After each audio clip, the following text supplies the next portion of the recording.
So, before I start the sermon, I need to say that I have borrowed heavily from a book called No More Dragons by Jim Bergen.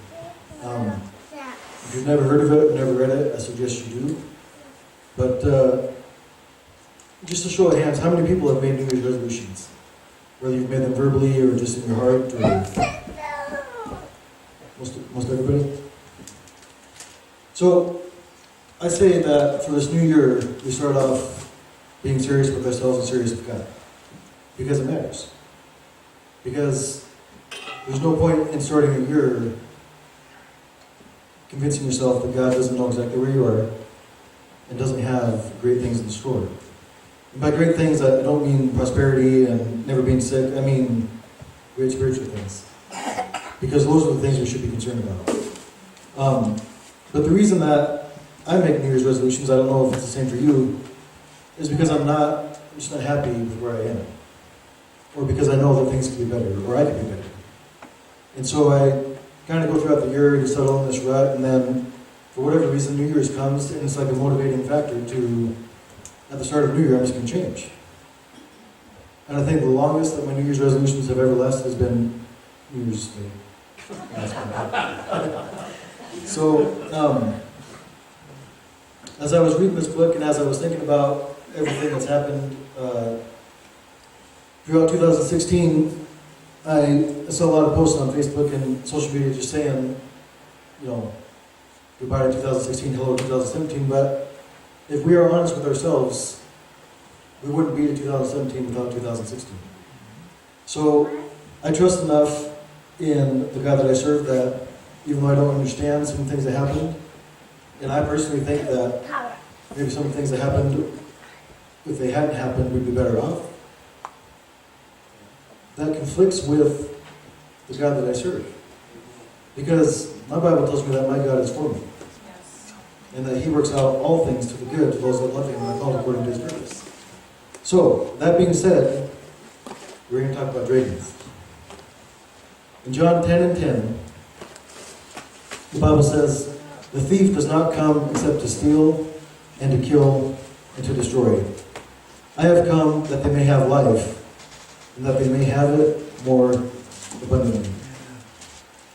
Now, before we get off on some weird tangent, so that the thrust of this message is missed, Christ is not talking about physical life. They already had that. He's talking about spiritual life, about your joy, about your power, about your victory. And I have talked to so many people that have said that 2016 is just a year that they like to forget. Their stress level was through the roof.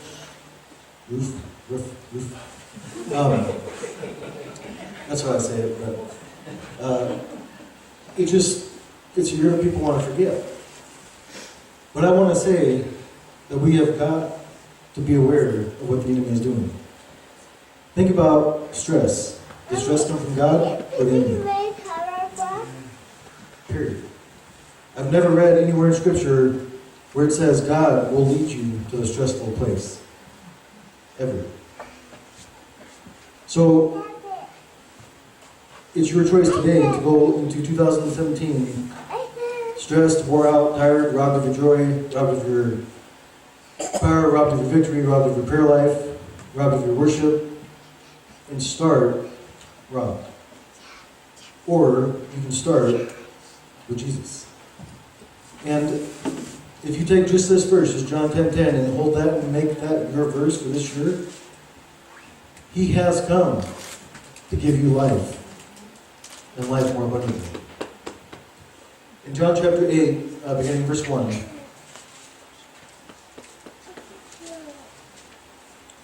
John chapter 8, verse 1,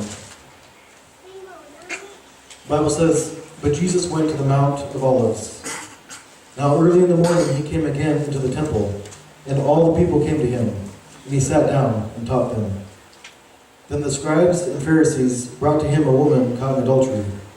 And when they had set her in the midst, they said to Him, 'Teacher, this woman was caught in adultery in the very act. Now Moses in the law commanded us that such should be stoned. But what do you say?'" Excuse me. This they said, testing him, that they might have something of which to accuse him. But Jesus stooped down and wrote on the ground with his finger, as though he did not hear. Verse 7.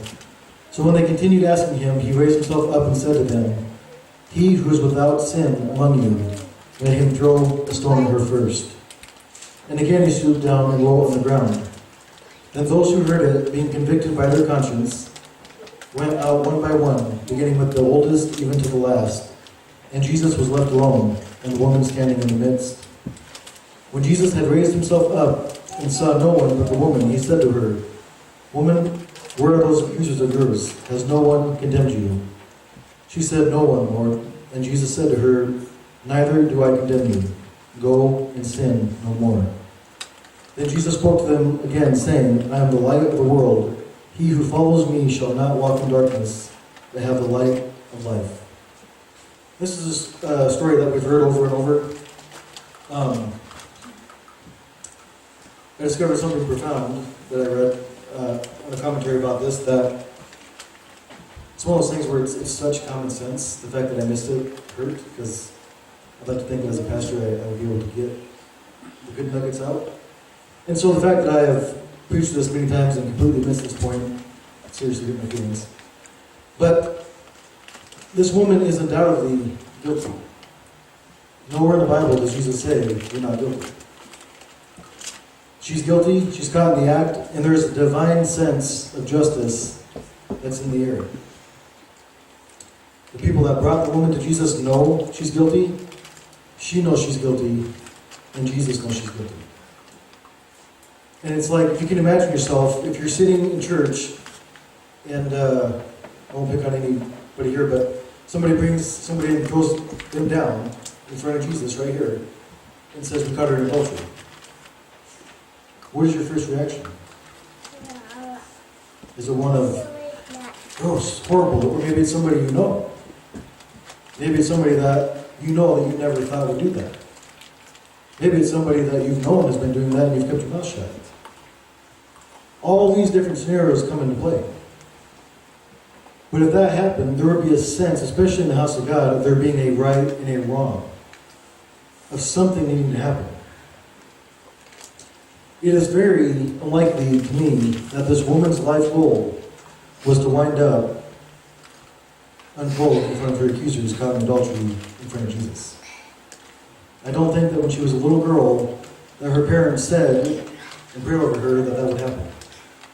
I don't believe that she grew up doing all these little girl things, having people play with her hair, having girlfriends, run around, doing what little girls do, and hoped one day she'd be in that position. But that's the exact place she was. And that's the exact place she encountered Jesus.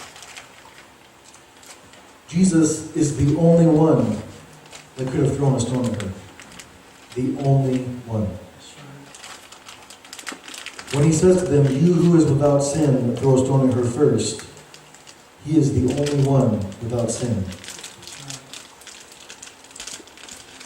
Instead of throwing a stone at her, Jesus rescues her. It is as if he says to her, this isn't what you were meant for. Things have to change. There's a better way to live life. Follow me, and I'll take you there. Let's go to Luke chapter 19.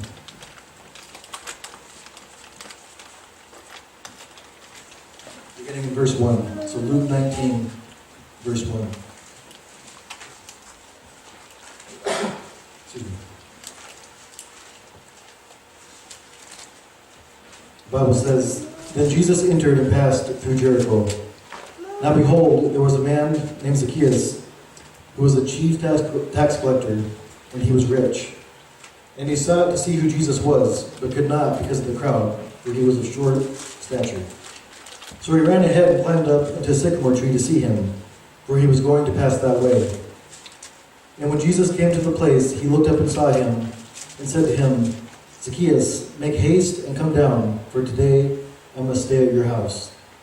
So he made haste and came down and received him joyfully. Verse 7. But when they saw it, they all complained, saying, he has gone to be a guest with a man who is a sinner. Then Zacchaeus stood and said to the Lord, "Look, Lord, I give half of my goods to the poor. And if I have taken anything from anyone by false accusation, I restore fourfold." And Jesus said to him, "Today salvation has come to this house, because he is also a son of Abraham. For the Son of Man has come to seek and to save that which was lost." So, in doing some background, Zacchaeus was the worst kind of man that existed at that time. He was a Jew that imposed heavy taxes on his Jewish brothers and sisters, kept some of what they gave, and gave the rest to the Romans. The very people that are harassing his people and putting his people down, he's working for. He's a traitor. He's no good. Everybody knows him as a sinner. That's what his reputation is, I guess. He's a sinner. He's a horrible person. It is doubtful, again, that the life goal of Zacchaeus was to be a traitor. And on a side note, it's doubtful that his life goal was to be short. That was a joke. Oh, if we're going to start the new year with nobody laughing, it's going to be a rough year, I'm saying. But I doubt that as a little child growing up, he wanted to be known as the sinner in the community. That he wanted to be known as a traitor, that he wanted to be so chained by things of this world that instead of running to Jesus, he just wanted to see Jesus. The Bible doesn't say that he pushed his way through the crowd to reach him. It says he just climbed up in a tree to see him. And that's where Jesus met him. Because Zacchaeus knows that he's not worthy to approach Jesus. He doesn't want to have an encounter with him. He just wants to see him. He wants to see what all the fuss is about. Okay? In Jesus' presence, Zacchaeus' heart has changed. The Bible doesn't tell us what the conversation is that happened between Zacchaeus and Jesus, but we know that they went to his house, and in the midst of that, all of a sudden Zacchaeus stands up and says, basically, "I'm a changed man. I want to do things differently." And we can imagine what that conversation was like. Imagine Jesus saying, "Zacchaeus, I get it. I understand what's going on in your life. I understand how you got here, but this isn't the life I meant for you. You weren't created for this. You've made a mess that has dominated your life, but it doesn't have to anymore. There's a better way to live. Follow me, and I'll take you there." Instead of giving Zacchaeus what he deserved, Jesus gave him what he needed. It wouldn't have been hard for Jesus to just walk on by. I'm sure that there's better people that Jesus could have helped. From our standards. But from God's standards, that was a divine appointment. Because Zacchaeus needed Jesus. Let's go to Mark chapter 5.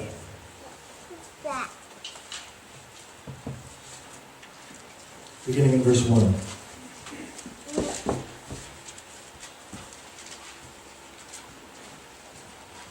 Mark chapter 5 and verse 1. The Bible says, "Then they came to the other side of the sea, to the country of the Gadarenes. And when he had come out of the boat, not Jesus, immediately there met him out of the tombs a man with an unclean spirit, who had his dwelling among the tombs, and no one could bind him, not even with chains, because he had often been bound with shackles and chains. And the chains had been pulled apart by him, and the shackles broken in pieces. Neither could anyone tame him. And always, night and day, he was in the mountains and in the tombs, crying out and cutting himself with stones. When he saw Jesus from afar, he ran and worshipped him. And he cried out with a loud voice and said, 'What have I to do with you, Jesus, Son of the Most High God? I implore you, by God, that you do not torment me.' For he said to him, 'Come out of the man, unclean spirit.' Then he asked him, 'What is your name?' And he answered, saying, 'My name is Legion, for we are many.'" Verse 10. "Also he begged him earnestly that he would not send them out of the country. Now a large herd of swine was feeding there near the mountains. So all the demons begged him, saying, 'Send us to the swine, that we may enter them.' And at once Jesus gave them permission. Then the unclean spirits went out and entered the swine. There were about 2,000. And the herd ran violently down the steep place into the sea and drowned in the sea. Verse 14. So those who fed the swine fled, and they told it in the city and in the country. And they went out to see what it was that had happened. Then they came to Jesus and saw the one who had been demon-possessed and had the legion sitting and clothed and in his right mind, and they were afraid. And those who saw it told them how it happened to him who had been demon-possessed and about the swine. And they began to plead with him to depart from their region. Verse 18. When he got into the boat, he who had been demon-possessed begged him that he might be with him. However, Jesus did not permit him, but said to him, Go home to your friends, and tell them what great things the Lord has done for you, and how he has had compassion on you. And he departed and began to proclaim in Decapolis all that Jesus had done for him, and all marveled. Again, it is highly doubtful that this man's life dream and goals was to wind up unclothed in a cemetery, cutting himself, and massively demon-possessed. I don't think it was the goal of his parents. The Bible says he has a family, he could have a wife and kids, but somehow, somewhere, something got off. And instead of fixing that, it went further and further and further. And this man finds himself where he is, with no help whatsoever. Everything that's been done to try and help him has not worked. They shackle him, they chain him, and the power of the enemy breaks those chains. Why? To keep him in chains. The Bible doesn't tell us what happened from the time that the demons fled the man till the time that the crowd returned and saw him sitting next to Jesus in his right mind. But again, we can imagine the conversation that this man and Jesus had. Imagine Jesus saying to this man, You want to know what I want from you. Here's your answer. Nothing.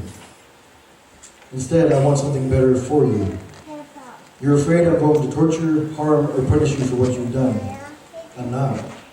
I'd rather heal you, forgive you, and help you live a better life. You're afraid I'm mad at you for the mess you've made of your life. I'm not. I don't hate you. I love you. You're the reason I left heaven and came down here. I came looking for you so that we could have this moment right here, right now, on this beach. I came to set you free from your dragon. Now go home to your family, tell everybody what God has done for you, and enjoy your new life. It's not hard to imagine because that's the Jesus we serve. The Jesus we serve isn't the one that picks up a stone and beats you over the head with it because you should know better. He's not the one that sees you up in a tree and says, because you didn't come further to me, I'm going to pass you by. He's not the one that sees you demon-possessed and says, everybody else tried to help you, I'm not going to. That's not the Jesus we serve. The Jesus we serve was born in a mess, helped people in their mess, and died in a mess. To become and to rise again glorious and mess-free. And so that we could be mess-free. By a show of hands, how many people's lives are exactly 100% how you want them? Nobody's. Is it because you've given up all to follow Jesus? Or is it because the enemy has strongholds in your life? Because I don't want to go into 2017 carrying the same baggage I had and I gained in 2016. And if I don't carry those bags with me in 2017, I'm not going to carry them into 2018. If I don't carry them in 2018, I'm not carrying them in 2019. And if I drop them here and now, I don't have to carry them another day of my life. Ever. And I'm convinced that if the enemy cannot stop you, he will weigh you down to where you can hardly move. In church, we've gone from taking milestones of the enemy's ground to simply taking one step towards him and calling it a revival, and calling it a great work of the Lord. It's not. A great work of the Lord is when we shrug off everything that's chaining us and live for Him. America has played church a long time. It's obvious. It doesn't have to. And the sad thing is that while we're talking about the things that we can do different, the things that I want to change, the things that my wife wants to change for me. Sorry. Those are things that we're trying to do for ourselves. What are we letting God do what He wants to do for us? Maybe what you went through in 2016 wasn't to punish you, but it was to put you in a place where you had a divine encounter with God that was so strong, you couldn't have had it any other way. And maybe if your eyes aren't focused on Jesus and they're focused on everything else, you missed that divine encounter. You don't have to in 2017. And I'm actually going to do something I don't normally do. I'm going to step out from behind the pulpit, suck my gut in. This is new for me, but I want to tell a story. And I'm able to daydream all the time. It's awesome. I don't ever have a problem with it. Jessica, I tell her all the time, if I'm not looking at you, I'm not hearing what you're saying. And we've had whole conversations where I've been having my own conversation here. And I don't know. Well, it is a man thing, but it's also a Countryman thing, so I got it twice. But as I tell the story, if you would just close your eyes, I know that's awkward in church, but and imagine this story, if you can. So, in C.S. Lewis's book, Voyage of the Dawn Treader, we come across a young boy named Eustace. And Eustace is wandering around by himself, and he stumbles into this cave. And as he stumbles into this cave, he finds this dragon's treasure. And it's massive. It's more money, more wealth than he ever thought he'd ever seen in his life. And he begins to think, and he thinks, if I was to keep this for myself, I would be as wealthy as the king of Narnia. People would respect me, they would love me, they would do what I say, I'd have power. So he ends up falling asleep on this dragon's pile of gold, thinking dragon thoughts, and wakes up, and he's a dragon. He's a horrible, disgusting, ugly dragon. He runs out of the cave, and his friends see him, and his friends are so scared they run away. And even though Eustace is trying to tell them, it's me, it's Eustace, they don't want anything to do with it. So he wanders off by himself. And as he's wandering around, disgusted at the scales and the claws and just the horribleness that is this dragon that he has become, he runs into a lion. And the lion's name is Aslan. And Aslan represents Jesus in all of C.S. Lewis's stories. And as he looks at this lion, the lion is not afraid of him. The lion is not fearful, there's no fear in his eyes, there's no, what's going to happen, is anything going to go down that I don't want to have happen or anything. It's simply this beautiful, majestic, powerful lion that's looking at this horrible, disgusting dragon. And the lion says, come and follow me. And Eustace thinks about it for a second and figures, this is the only person that's talked to him, he might as well. So they walk up this mountain, way to the top. And at the top of this mountain is this huge well of crystal clear, beautiful water, just like a mirror. And Aslan takes Eustace to this pond, or to this well, and has him look in it, and he just sees the horribleness that he has become.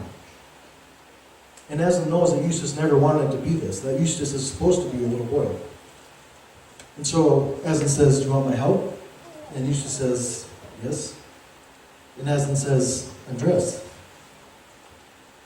And Eustace thinks about it for a minute, and he's confused because he's not wearing any clothes. He's a dragon. Dragons don't wear clothes. But then he remembers that dragons have scales and are basically large lizards, and lizards can shed their scales. So Eustace grabs a scale, and he rips it off, and it hurts. And it hurts bad. And he cries. And he cries even harder when he realizes that there's another scale underneath. So he gets more frantic, and he pulls another scale off, and another scale off, and another scale off. No matter how fast he pulls, or how hard he pulls, or how much it hurts, there's only scales underneath. Why? because he's a dragon. And finally, he crumples into this exhausted mess of scales and blood as a dragon. And Aslan says, "You want my help?" And Eustace, still afraid of what might happen, says, "Yes, I do." And Aslan, the lion, pounces on Eustace, the dragon. And he sinks his claws deep into Eustace's chest. And he rips open that dragon. And Eustace has been in the most pain he's ever been in. He is hurt. He is crying. But inside that dragon, Aslan reaches in and pulls out a little boy. A little scared, shaking, crying little boy. And Aslan takes that little boy and he throws him into that well. And after a few minutes, that little boy comes up. And he's no longer scared. And he's no longer covered in filth. And he's no longer disgusting. He's been washed clean. It's such an amazing thing that when Eustace's friends see him later on, one of his friends looks at him and says, "Eustace, you've been undragoned." Why? Because Christ slays dragons. Amen? Amen.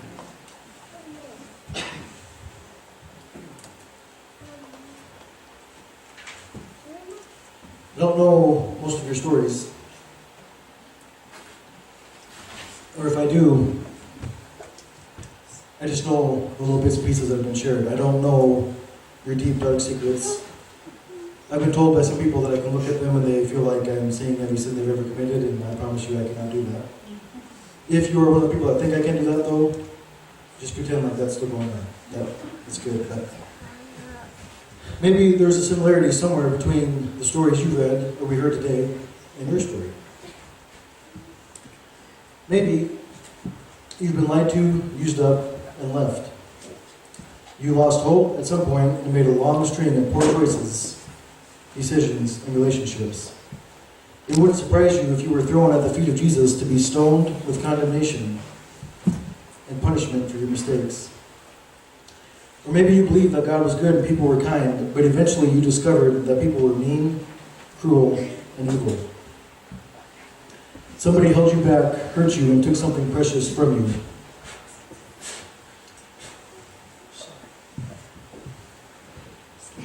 Maybe people treated you like nothing but dirty rags. Or maybe you felt like God didn't care and wouldn't help. So you gave up on yourself. You worked hard, played hard, and did whatever was necessary in order to get ahead. You used and abused people, and you ended up becoming the kind of person who had mistreated you in the past. Now all you see behind you is nothing but a long trail of wounded, angry victims. You might be curious about Jesus, but you're not brave enough to have a conversation with him because you think it wouldn't go well. Maybe you were hiding up in a tree, or maybe your life is suffocated by darkness, pain, depression, oppression, and hopelessness. You're already as good as dead. Your home is the cemetery. At night, you wail, "God, what do you want from me? What have I done? Why is this happening? Why won't it stop? Please, just let me die." Or maybe your story is completely different. Maybe you just know that you are not living the life that Christ intended for you to live. Maybe you know that you are holding yourself back. Maybe you are chained but cannot tell anyone for fear of what they might think, say, or do. Maybe you are being strangled by stress or anxiety and are living more to avoid stress than you are to follow Jesus. I assure you that Jesus' response to your story is always the same. There is no story that when it's brought to Jesus winds up any different than these three did. Not once do you ever find Jesus bumping into messy people and bashing them over the head with condemnation, hatred, or guilt. He never lectures them about their many mistakes, even though he knows all of them. Or reminds them how far they've fallen short, even though he knows exactly how far that is. He bumps into messy people and rescues them. He restores them. He returns to them their dignity. He sets them free. He puts their feet on solid ground and sets them walking on a new path. He clothes their nakedness. He changes their heart. He delivers them. He puts them in their right mind. He tells them there is still hope, still chance, still life to be lived. He takes them out of their cemetery. He silences their screams. He removes their chains. He slays their dragons. And as I was sitting here worshiping, a thought came to me, and it was simply this. If you are not broken before the Lord, you'll wind up broken by sin. It's that simple. And by sin, I'm not saying some huge, disgusting, ugly, scandal. I'm saying things that we know are not right to us God. That's all sin is what is not right between you and God. And I don't know about you, but 2016 was not my best shining moments. I think the best one I had was Christmas when I slept to put people's cars off. I found myself in positions I didn't want to be in. I found myself saying things I never meant to say, doing things I never meant to do. In 2017, I do not want to go that way. I also found myself knowing full well that I wasn't as close to God as I could be, and telling myself that as long as I wasn't further, I was okay. 2017 won't be that way. We're going to watch a short video. I tried to find one that had the clearest picture and the clearest sound. They don't exist. You get one or the other. I chose the one that didn't have either, I guess. So it might be a little bit blurry, but the general understanding should be very clear to everybody. Then we're going to have an altar call. And it's not an altar call for you to come forward and confess your sin in front of everybody. It's an altar call for you to give Jesus this year. For you to give him all the baggage you've been carrying around that you don't need to carry. For you to start 2017 broken before the Lord. Because then it becomes his year through you, and not your year for you. So as we play this video, and then we'll play the song as long as we need to, but it's also, the altar is for any need. I know people that I should be an altar for every week, interceding on their behalf.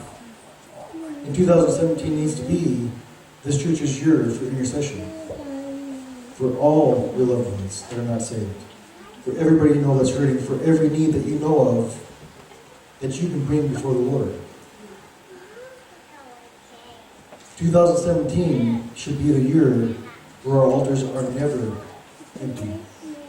Where an altar call never goes unused. Not because we give it and we get gratification for doing that. Because God is here. And God wants to slay every dragon, whether they be in you, or on you, or around you, or in front of you. He will slay them. You can't.